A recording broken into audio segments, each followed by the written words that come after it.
کیا آپ جانتے ہیں کہ سال کے 365 دنوں میں سے ایک رات ایسی بھی آتی ہے جس رات آسمان کے دروازے کھول دیے جاتے ہیں، جس رات دعائیں رد نہیں ہوتی، جس رات کا ہر لمحہ گناہوں کی معافی اور قبولیت دعا کا لمحہ ہوتا ہے؟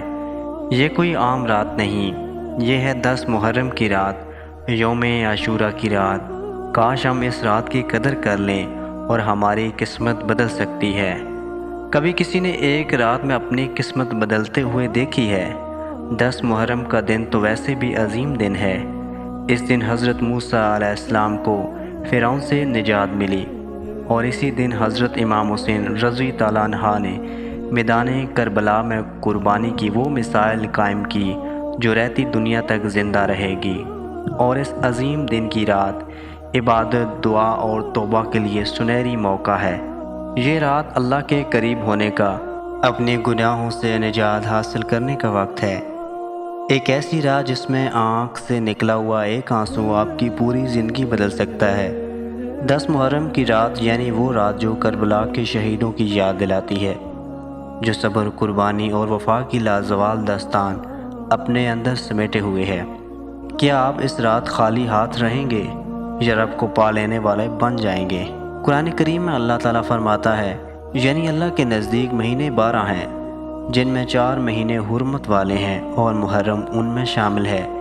نبی کریم صلی اللہ علیہ وآلہ وسلم نے فرمایا، رمضان کے بعد سب سے افضل روزہ اللہ کے مہینے محرم کے روزے ہیں۔ اور عاشوراء کے دن کے متعلق فرمایا، مجھے امید ہے کہ اللہ تعالیٰ اس دن کے روزے کے ذریعے 1 سال پہلے کے گناہوں کو معاف فرما دے گا۔ اور پھر یہی محرم، یہی عاشوراء یاد دلاتا ہے ہمیں اس عظیم قربانی کی جس نے دین اسلام کی بنیادوں کو خون سے سینچا۔ حضرت امام حسین رضی اللہ عنہ نواسے رسول صلی اللہ علیہ وآلہ وسلم، جنہیں نبی پاک صلی اللہ علیہ وآلہ وسلم نے فرمایا، حسین مجھ سے ہے اور میں حسین سے ہوں۔ کربلا صرف ایک مارکہ نہیں تھا، یہ حق اور باطل کا فرق تھا، جہاں پانی بند تھا لیکن وفا بند نہیں ہوئی، جہاں نیزے چلے لیکن سجدے رکے نہیں۔ اور وہ رات 10 محرم کی رات، کربلا کی آخری رات، جب حضرت امام حسین رضی اللہ عنہ نے عبادت، دعا اور استغفار میں گزاری، تو کیا ہم اس رات کو یوں ہی گزار دیں؟ استغفار کا وظیفہ، کم از کم 100 بار استغفار، یہ وہ کلمات ہیں جو رب کی رحمت کو کھینچ لاتے ہیں۔ 100 مرتبہ سورۃ اخلاص پڑھیں، اس کی توحید کا اعلان ہے یہ سورت، اور ہر بار 1/3 قرآن کا ثواب۔ کم از کم 100 دفعہ درود پاک لازمی پڑھیں۔ اس رات نبی کریم صلی اللہ علیہ وآلہ وسلم اور ان کی آل پر درود کا خاص مقام ہے۔ 2 رکعت نفل نماز، ہر رکعت میں 11 بار سورۃ اخلاص، نماز کے بعد دل سے دعا کریں، رب سے مانگیں، وہ دینا چاہتا ہے۔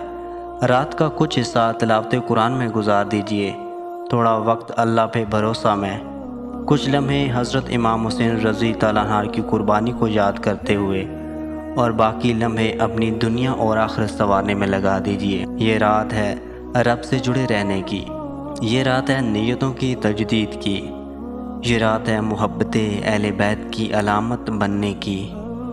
دوستو، اگر حضرت امام حسین رضی اللہ عنہ نے ساری رات سجدے میں گزار دی، تو کیا ہم ایک رات اپنے رب کے لیے نہیں گزار سکتے؟